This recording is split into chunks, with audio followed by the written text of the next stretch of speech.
Selamat pagi Bapak Ibu Saudara yang diberkati oleh Tuhan. Bersyukur selalu atas kebaikan Tuhan di dalam setiap kehidupan kita. Saya percaya sampai saat ini kita kuat, kita sehat, kita diberkati oleh Tuhan. Ini semua karena cinta kasih Tuhan di dalam setiap kehidupan kita. Saya percaya di pagi hari ini kita boleh ada, kita boleh bangun, kita boleh bernafas. Ini semua karena berkat Tuhan yang Tuhan telah sediakan di dalam kehidupan kita. Di pagi hari ini, sebelum kita memulaikan setiap aktivitas kita mau mendengarkan firman Tuhan, kita mau merenungkan firman Tuhan. Dan sebelum kita lebih jauh lagi dalam perenungan firman Tuhan kita di pagi hari ini, firman Tuhan saya beri judul Kasih Bapa. Sekali lagi, firman Tuhan kita di pagi hari ini saya beri judul Kasih Bapa. Terdapat di dalam Mazmur 103 ayat yang ke-13. Sekali lagi, Mazmur 103 ayatnya yang ke-13. Saya akan bacakan dalam versi terjemahan baru yang kedua. Mazmur 103 ayat yang ke-13. Seperti Bapa sayang kepada anak-anaknya, demikian Tuhan sayang kepada orang yang takut akan Dia. Sekali lagi, seperti Bapa sayang kepada anak-anaknya, demikian Tuhan sayang kepada orang yang takut akan Dia. Di ayat ini kita membaca tentang hubungan antara Bapa dan anak. Allah memakai hubungan bapa dan anak sebagai suatu ukuran. Jika semakin mengenal kasih Bapa, maka kita akan mengalami perubahan hidup. Jika kita tahu siapa Bapa kita dan kita mengenal lebih dalam tentang Bapa yang kita sembah, maka kita akan mengalami perubahan hidup. Apa saja sih bukti cinta Bapa kepada anaknya? Pasti kita tahu bersama tentang bagaimana seorang ayah membuktikan cintanya kepada anaknya. Di sini apa saja bukti cinta Bapa kepada anaknya? Yang pertama, Bapa mau menyediakan yang terbaik. Di dalam Matius 7 ayat 9 sampai 11, sekali lagi di dalam Matius 7 ayatnya yang ke-9 sampai 11, saya bacakan. Adakah seorang dari antara kamu yang memberi batu kepada anaknya jika ia meminta roti, atau memberi ular jika ia meminta ikan? Jadi jika kamu yang jahat tahu memberi pemberian yang baik kepada anak-anakmu, apalagi Bapamu yang di sorga, ia akan memberikan yang baik kepada mereka yang meminta kepadanya. Yang pertama, Bapa mau menyediakan yang terbaik. Di dalam ayat 9-11 tadi yang telah kita bacakan, di situ ada berjuang, bekerja, mengusahakan yang terbaik untuk anaknya. Tuhan atau Bapa yang kita sembah mempunyai banyak cara untuk anaknya. Bapa yang berjuang, yang bekerja, mengusahakan yang terbaik untuk setiap anak-anaknya. Yang kedua, Bapa menghajar dan mendidik. Sekali lagi, Bapa menghajar dan mendidik. Di dalam Ibrani 12 ayatnya yang ke-6. Ibrani 12 ayatnya yang ke-6. Saya akan bacakan dalam versi terjemahan baru yang kedua. Ibrani 12 ayat yang ke-6. Karena Tuhan menghajar orang yang dikasihinya, dan ia mencambuk orang yang diakuinya sebagai anak. Karena Tuhan menghajar orang yang dikasihinya.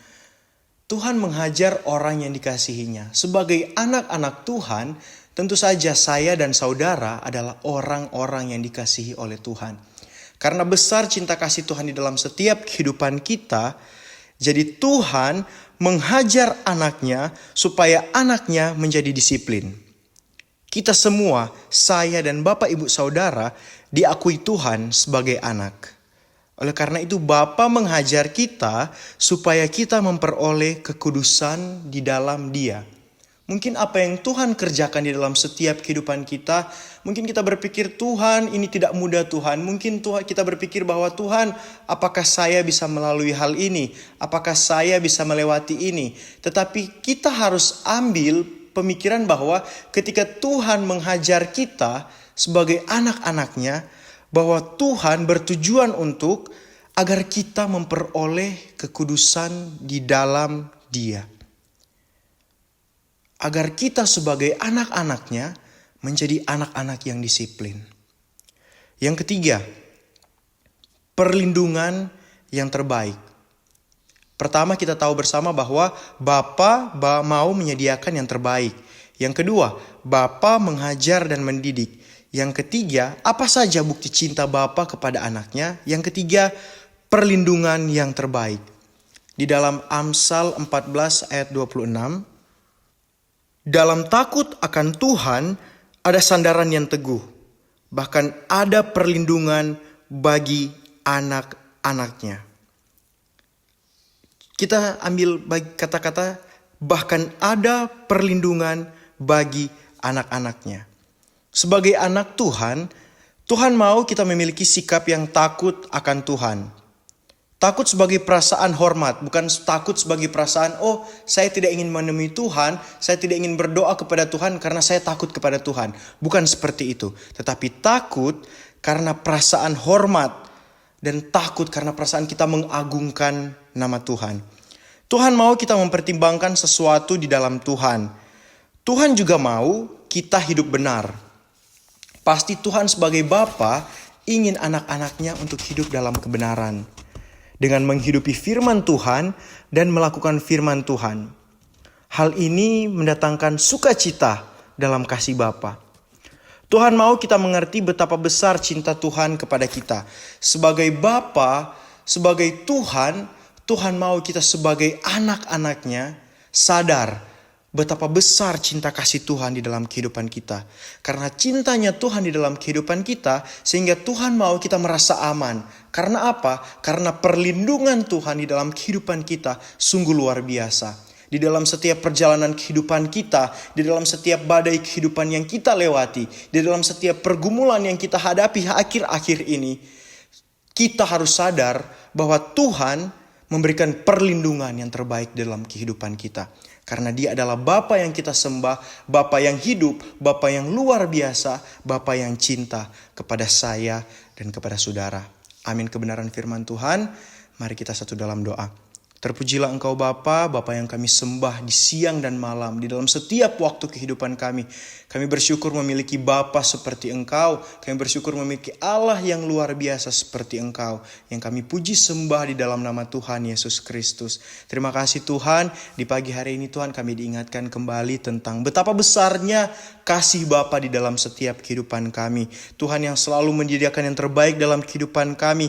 Tuhan yang mau menghajar, mendidik kami. Bahkan Tuhan sebagai Bapa yang memberikan perlindungan yang terbaik dalam kehidupan kami. Terima kasih Tuhan.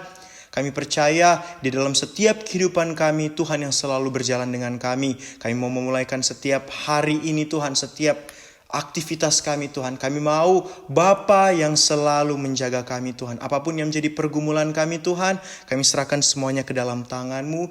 Biarlah Tuhan yang ambil alih, Tuhan yang selalu buka jalan. Terima kasih banyak Bapa. Kami siap memulaikan setiap aktivitas kami hanya dalam satu nama yang ajaib, yaitu nama Tuhan Yesus Kristus. Kami telah berdoa dan mengucap syukur. Haleluya. Amin.